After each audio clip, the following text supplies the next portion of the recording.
ETF index mutual funds నేర్చుకుని stock మార్కెట్లో రాణించాలనుకుంటున్నారా? వెంటనే ఈ నెంబర్కి కాల్ చేయండి.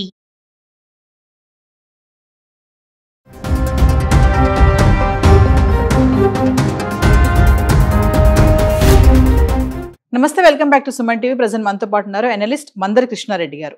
నమస్తే సార్. నమస్తే అమ్మ. సార్, అమెరికాలో ఇప్పుడు హైర్ చట్టం అమలు అవబోతుందంట. అంటే ఇది H1B ఫీజ్ కంటే చాలా ప్రమాదకరం అని చెప్పేసి, మరి మన ఇండియన్స్కి ఇది చాలా బ్యాడ్ న్యూస్, ఇది ఒక షాక్ అని అంటున్నారు. అసలు ఏంటి హైర్ చట్టం అంటే? ట్రంప్ విధానాల్లో ఇంకొక సీరియస్గా ఆలోచిస్తున్నది. అవకాశం ఉంటే 2026 జనవరి నుంచి అమలు చేద్దాం అన్నటువంటి ప్రయత్నం చేస్తున్నటువంటి మరొక చట్టం హైర్ చట్టం. అంటే ఏవైనా ఒక ఎంప్లాయీని మనం హైర్ చేసుకోవడం, తాత్కాలికంగా తీసుకుంటే ఎంప్లాయీని, కానీ పర్మనెంట్ బేస్లో తీసుకున్న వాళ్ళు తక్కువే కదా. అంటే ఒక ఎంప్లాయీ యొక్క సేవల్ని మనం తీసుకుంటున్నాం, దాన్ని హైర్ అంటున్నాం మనం. అంటే ఎంప్లాయీ మన దగ్గర పనిచేయడానికి కూడా ఉంటే మనకు హైర్ చేయడానికి వచ్చినట్టు లెక్క అన్నట్టు.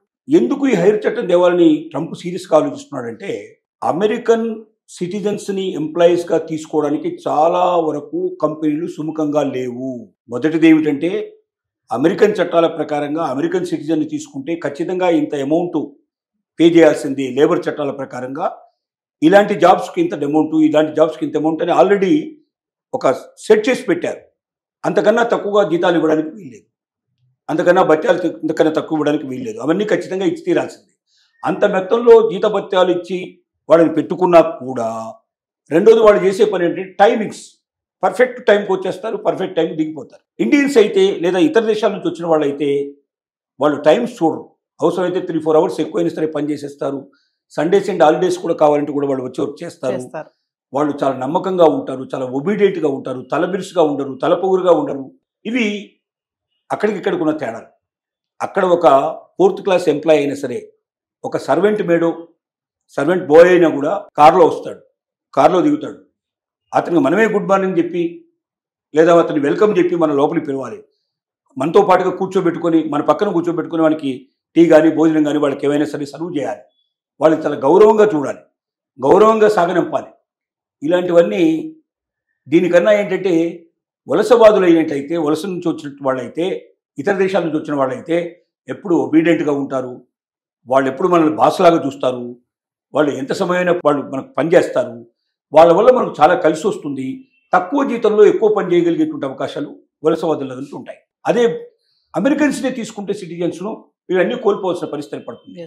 లాభాలు తగ్గుతాయి, టైమింగ్స్ తగ్గడం వల్ల ఎమర్జెన్సీ వర్క్ చేయించాల్సిన పరిస్థితులు ఎగిరిపోతాయి.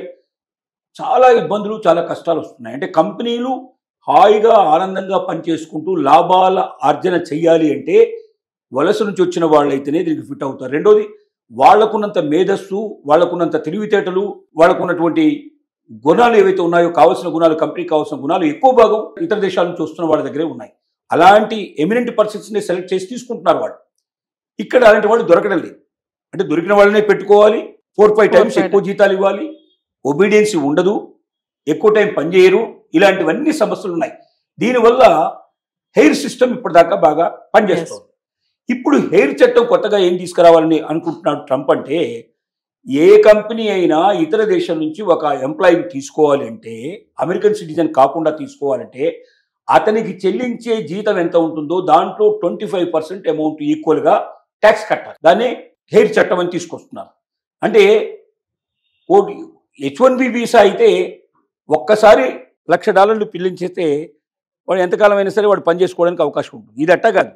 ప్రతి నెల 25% అంటే అతని జీతం సపోజ్ ఒక 50 లక్షలు, ₹1,00,00,000 ఉందనుకుందాం పర్ మంత్. దాంట్లో 25% ఎగిరిపోతుంది. 4 నెలలు అయ్యేసరికి $1,00,00,000 పే చేసినట్టే అవుతుంది. అంటే జీవితాంతం పే చేయాలి. ఎన్నాళ్ళు అయితే అతను పనిచేస్తాడో అన్నాళ్ళు పే చేసుకుంటూ పోవాలి. ఇది పెద్ద గుడిబండలాగా తయారైపోతుంది. కాబట్టి హైర్ చట్టం తీసుకొచ్చినట్టయితే దాదాపుగా 80-90% ఇతర దేశాల నుంచి వచ్చేటువంటి టోటల్గా తగ్గిపోతుంది. అదిగాక H1B వీసాకు సంబంధించినటువంటి చట్టాన్ని మరి అమలు చేయాలంటే అక్కడ సెనెట్లో కొంచెం గొడవలు వచ్చేటువంటి అవకాశాలు ఏర్పడ్డాయి.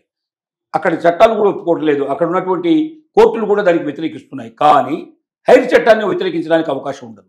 వీసా వేరు, ఇక్కడ ఉండే హైర్ చట్టం వేరు, రెండింటి మధ్య తేడా ఉంది.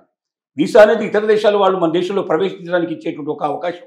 అది మన దేశం వాళ్ళు ఇతర దేశాలకు వెళ్ళాలంటే కూడా మనకు అవకాశం ఉంది. కాబట్టి ఒక దేశం వాళ్ళని మనం రిస్ట్రిక్ట్ చేస్తే రేపొద్దున మన దేశం వాళ్ళని వేరే వాళ్ళు రిస్ట్రిక్ట్ చేస్తారు. కాబట్టి అలాంటి చట్టాలు ఒప్పుకోవడానికి కష్టం. కానీ హెయిర్ చట్టాన్ని ఒప్పుకోవడానికి పెద్ద కష్టమైన విషయం కాదు. అది 100% ఆమోదించే అవకాశాలు ఉన్నాయి. ఒకవేళ ఈ చట్టం అమలు పరిస్తే 90% ఆఫ్ ది అదర్ కంట్రీస్ నుంచి వచ్చి పనిచేసేటువంటి వలసలో వచ్చేటువంటి విధానంలో వచ్చిన వ్యక్తులు ఎవరుతున్నారో వాళ్ళు రావడం ఆగిపోతుంది. కంపెనీలు ఆ సాహసం చేసే ప్రయత్నం చేయవు. అప్పుడు ఏదో రకంగా అమెరికాలో ఉండే వాళ్ళని తయారు చేసుకుంటూ, అమెరికాలో ఉండే వాళ్ళని డెవలప్ చేసుకోవడానికి ప్రయత్నం చేస్తూ, అవసరమైతే వాళ్ళే ట్రైనింగ్ను డెవలప్ చేసి వాళ్ళే మలుచుకోవడానికి ప్రయత్నం చేస్తారు తప్ప ఇతర దేశాల వాళ్ళని వచ్చే అవకాశాలు పూర్తిగా ఆగిపోతాయి. దానివల్ల అమెరికన్స్ ఉద్యోగాలు ఖచ్చితంగా దొరుకుతాయనే ఉద్దేశంతో హెయిర్ చట్టాన్ని తీసుకురావడానికి ఉద్యుక్తుడవుతున్నాడు ట్రంప్. అది తొందరలోనే అమలు చేసే అవకాశం ఉంది. అంటే వైట్ కాలర్ ఉద్యోగులు ఎవరైతే ఉంటారో వాళ్ళు ఎవరిని కూడా ఇండియాకి రాకుండా చేయడానికి ఈ ప్లాన్ అనుకోవచ్చు అంటారా? ఇప్పుడు బ్లూ కాలర్ ఉద్యోగాలని కొన్ని ఉన్నాయి, వైట్ కాలర్ ఉద్యోగాలు ఉన్నాయి. ఇంట్లో రకరకాలుగా ఉంటాయి. అంటే ఏం లేదు, బయటకు పోయి పనిచేసేవి కొన్ని, ఆఫీస్లో ఉండి పనిచేసేవి కొన్ని సుఖవంతంగా పనిచేసేవి కొన్ని, కొంచెం కష్టంతో పనిచేసేవి కొన్ని, ఇట్లా రకరకాల బట్టి వైట్ బ్లూ రకరకాల పేరు పెట్టారు. ఇప్పుడు బ్లూ కాలర్ ఉద్యోగాలన్నీ కూడా ఇప్పుడు చైనాకి వెళ్ళిపోయినాయి. ఇక్కడ అమెరికాలో బ్లూ కాలర్ ఉద్యోగాలని ఆల్మోస్ట్ ఆల్ తగ్గించే ప్రయత్నం జరిగింది. చైనాకి ఎక్కువగా వెళ్తున్నారు వాళ్ళు.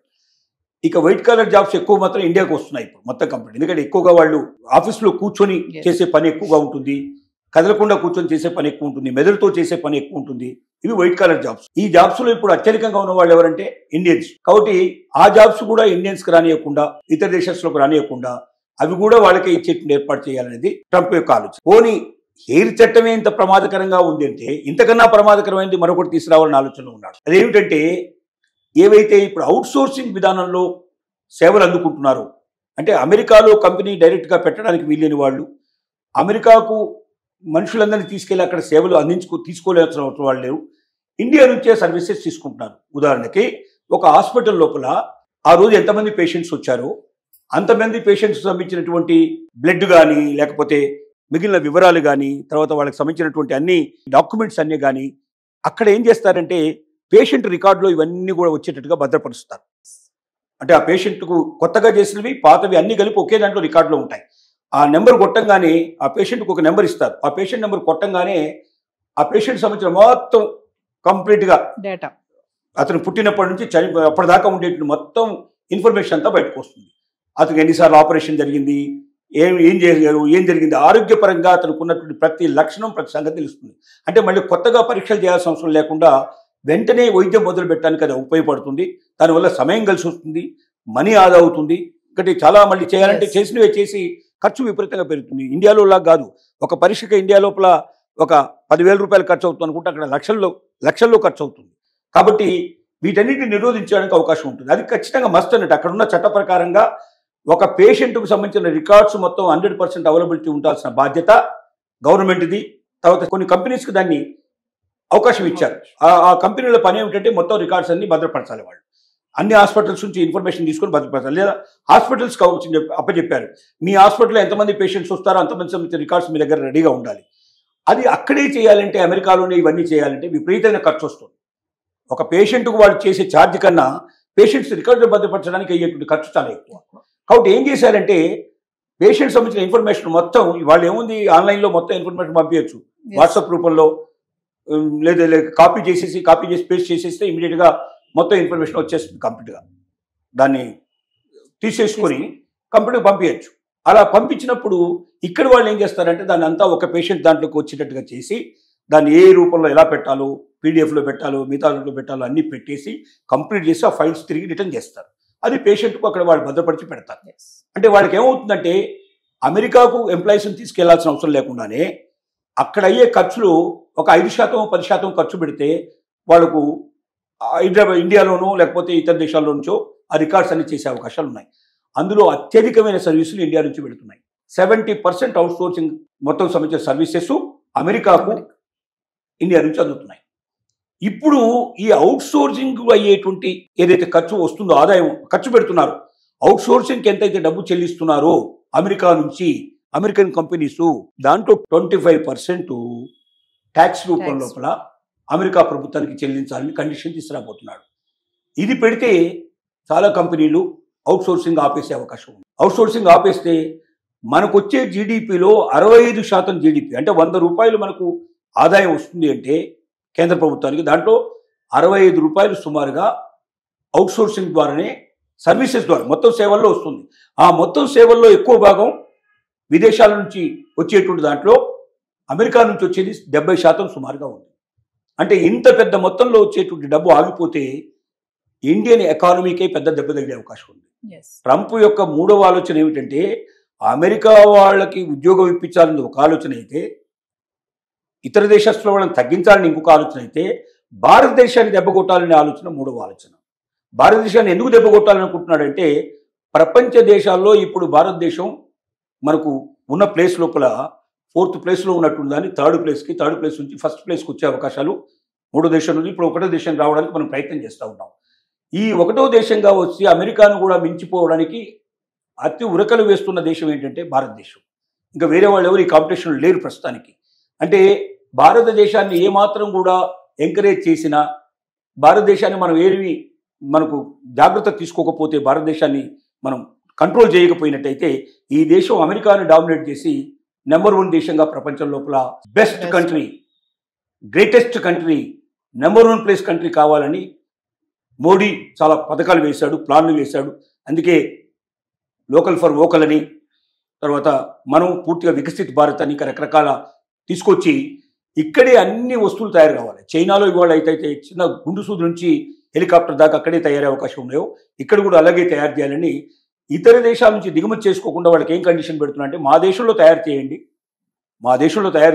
మీరే తయారు చేయండి, కానీ మా దేశంలో తయారు చేయండి, మా దేశంలో ఉన్న వాళ్ళకి అవకాశాలు కల్పించండి, మాకు పన్నుల రూపంలో మాకు దాని మీద కలెక్షన్ వచ్చేది చేయండి, తద్వారా మీకు ఎక్కువ రాయితీలు ఇస్తామని చెప్పి ప్రయత్నం చేస్తూ ఉన్నారు. ఇందువల్ల భారతదేశం అమెరికాను డామినేట్ చేయడం ఖచ్చితంగా జరుగుతుందని ట్రంప్కు అర్థమైపోయింది. కాబట్టి దాని నుంచి ఎట్టి పరిస్థితుల్లో భారతదేశాన్ని రానివ్వకుండా ఒకవేళ తగ్గింపజేయగలిగితే అమెరికాకు ముప్పు ఉండదు, అమెరికా నెంబర్ 1 ప్లేస్లోనే ఉంటుందనేది ఇంకొక భావన. ఇవన్నీ దృష్టిలో పెట్టుకొని ఒకవైపున మనకు హెయిర్ ట్యాక్స్ అనేది ఒకటి వేయడానికి ప్రయత్నం చేస్తున్నాడు, రెండోది అవుట్సోర్సింగ్ ట్యాక్సెస్ అని 2 వేయడానికి ప్రయత్నం చేస్తున్నాడు. ఈ 2 అమలు అయితే భారతదేశం నుంచి ఒకటి అమెరికాకు వెళ్ళే వాళ్ళ సంఖ్య గణనీయంగా తగ్గిపోతుంది, రెండోది భారతదేశానికి వచ్చేటువంటి ఆదాయం గణనీయంగా తగ్గిపోతుంది. ఈ 2 రకాల ప్రమాదాలు అమెరికా భారతదేశానికి ఇప్పుడు పెట్టిన పరీక్ష. ఈ పరీక్షలోంచి ఇండియాలో ఎలా నెగ్గుతారనేది మనకు తెలియదు. Thank you.